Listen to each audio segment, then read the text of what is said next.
Hello, everyone.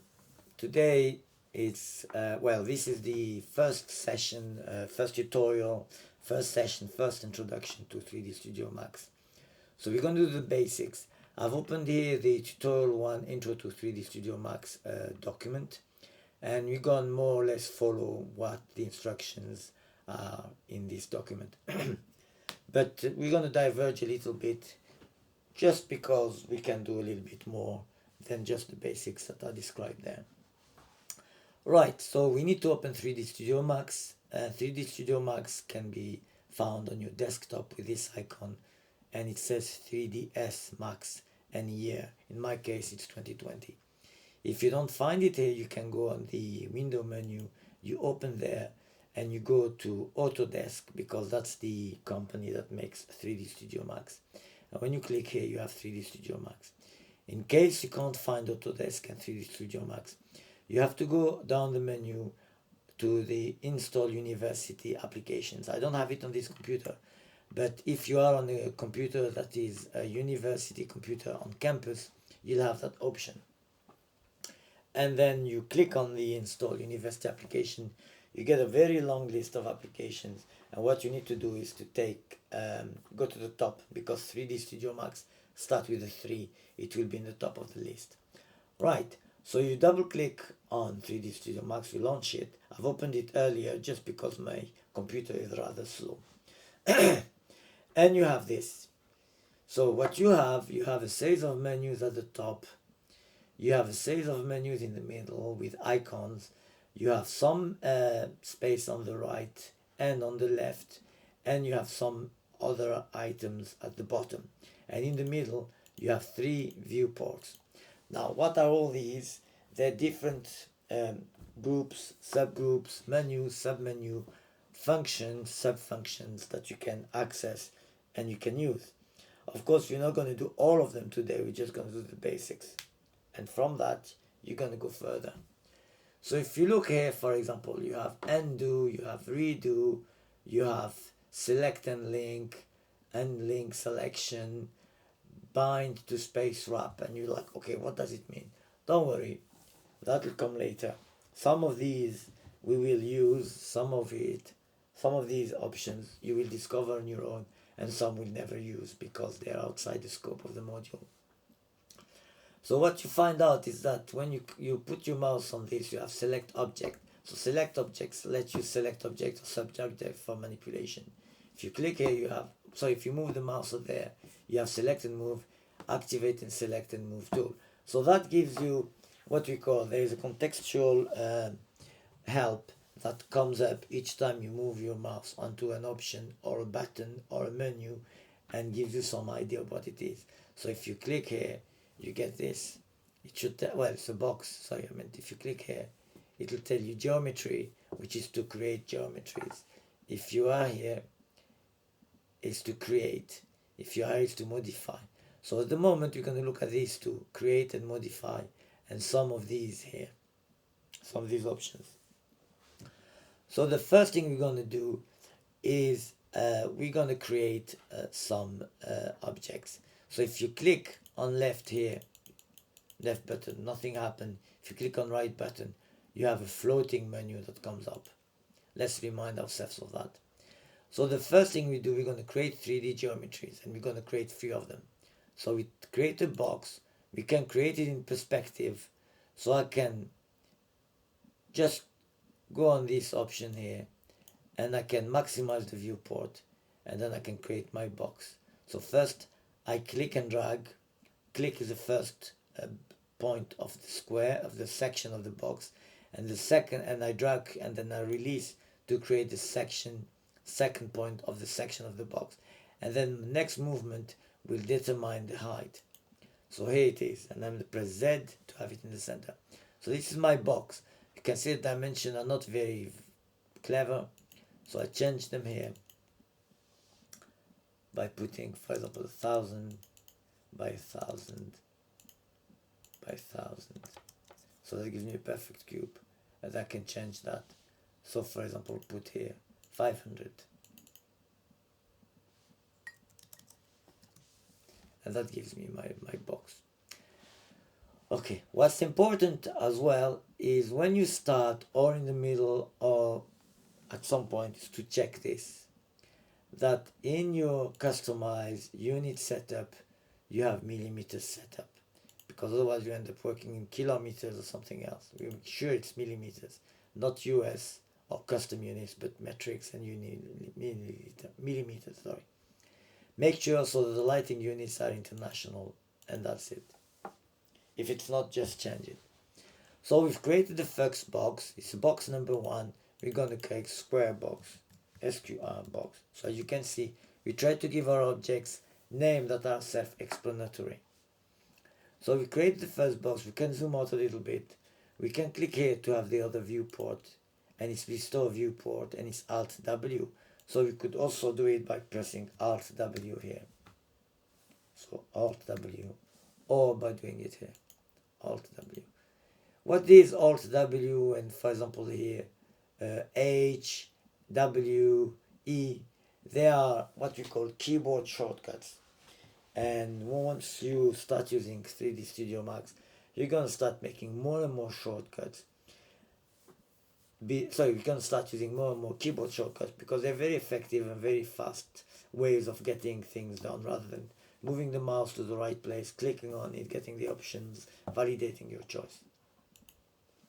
So we go back here, we do Alt W. This is our scene with just one box. We're going to create a sphere that we're going to put next to the box. So if this, you press and you hold, and that gives us our sphere. Then we're going to create something interesting, a cone. So we click the center, we drag to create the lower section, then we create the height, and then we drag to create the upper section. In our case, we're going to have a perfect cone. Now we can go cone. We can go to object selection, select the sphere, and give it a color that's a bit more interesting. Okay, so we have all 3 objects. Now we can start doing things that are interesting. We can modify things. So for example, we can move. So we've selected, then we can move. We can move you can see that the cursor is the same, but when I go onto my object, the cursor changed to the same than the icon here. So that's select and move. That means here I'm on select and move. I can move along the Z-axis when the Z-axis is highlighted. I can move along the X-axis when it's highlighted, or the Y-axis. I can also move on the XY plan when it's highlighted, the ZY plan, and whatever you do, your object will only move there, or the XZ plan. Or I can just move freely around like this, but that's very confusing because you don't know what you're doing. So now we create this object with a kind of intersection between the two. Wonderful. So we've done that. One thing we need to do then quickly is to go to File and to Save, because you never know what's going to happen. So we call it ENGG Tutorial 1 Max. I've created one earlier to test. We save and we replace. And that creates our first file. And we have our work saved, so we know it's safe. The other thing we can do as well is do more detailed modifications. So for example, if we take the cone, we can go to this modifier. We can change the name, so we call it pink cone. And then we can look at the modifier list. And here, what's interesting in the modifier list is you have a very long list. And the only one you need to think about at the moment is to edit poly. So it's to edit the polyline.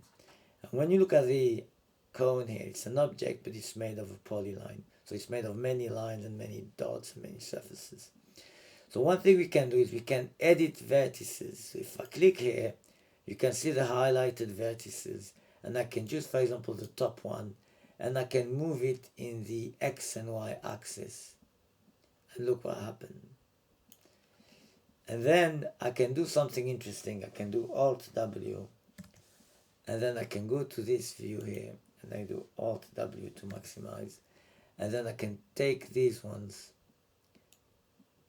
So I create like this, and then I select like this by going with the window, and then I can do a zigzag of my, don't worry about picking up the other object because you're editing the cone, so only, and you're editing the vertices of the cone, so only the vertices of the cone will be selected. Oh, sorry, like this. And then we can go back to our view, so we do Alt W, and we can close this, and this is what we have now. Then we can maximize, and we can do the zoom, and then look at this wonderful cone, how wonderful it's been modified. Sorry. And this little object here is used in a way to change the perspective. You can also do it by putting your mouse in somewhere on the scene, click and hold the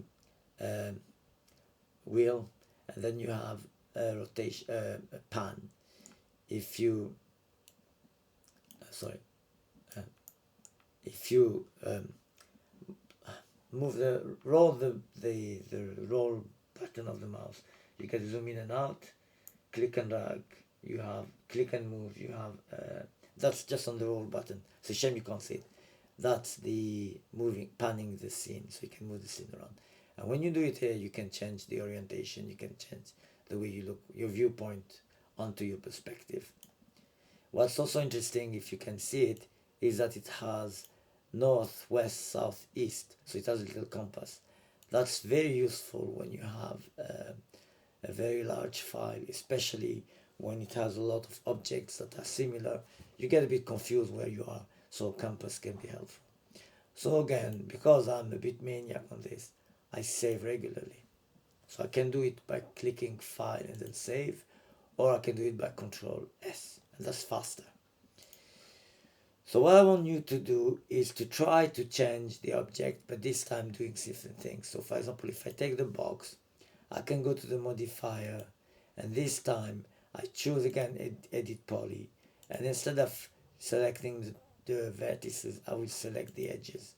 So for example, I will select this edge, and I will move it around the y-axis towards my circle to get a very nice little visual artifact here. So it's barely touching the sphere.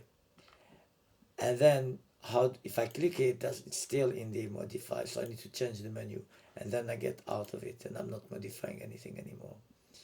And then I can change my view and I can see how I've created a masterpiece. So what's important at the moment is for you to create as many objects as you want and then modify them. Now interestingly, if I move the sphere, it can move, and I don't want that. I want the sphere to move with my box, modified box. So I do undo here, and then what I do, I shift and press shift, and then I can select two objects at the same time. Oh, I can select three at the moment. I don't want that. I select just two objects.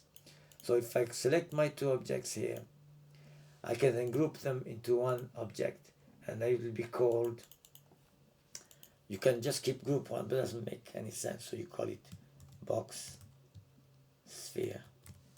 So the name of your group is self-explanatory. And then when you click here, you have one object that that moves always as one. You can, for example, change the scale, and this is what you get. You change in all the 3D. Here you change only in one dimension, sorry, in the Z and Y axis. So 2 dimension, here in the Z and X axis, here in the Y and X axis, and here only in the Z axis. So you stretch it in one axis, and so on and so forth. So we don't want that. We want just to make it a little bit smaller, hairier. So that's wonderful. So when you've done that, you click here, you click on the select object, you click in the emptiness of space, and this is your object and your scene. So we have two objects in a group, one object on its own. And remember to save. So that's basically what you should learn today, is just to create objects, modify them, and then group them, modify them, move them around, scale them, edit the vertices and the lines, the surfaces, and just play with that. Good luck, and as I said, keep saving, make mistakes, and see how you recover from your mistakes. Because 3D Studio Max is one of these software where you can make a lot of mistakes. So don't worry, just learn to handle that by regularly saving, by creating different versions, and by pressing the undo button when you do one or two steps that you're not happy with. Thank you and good luck.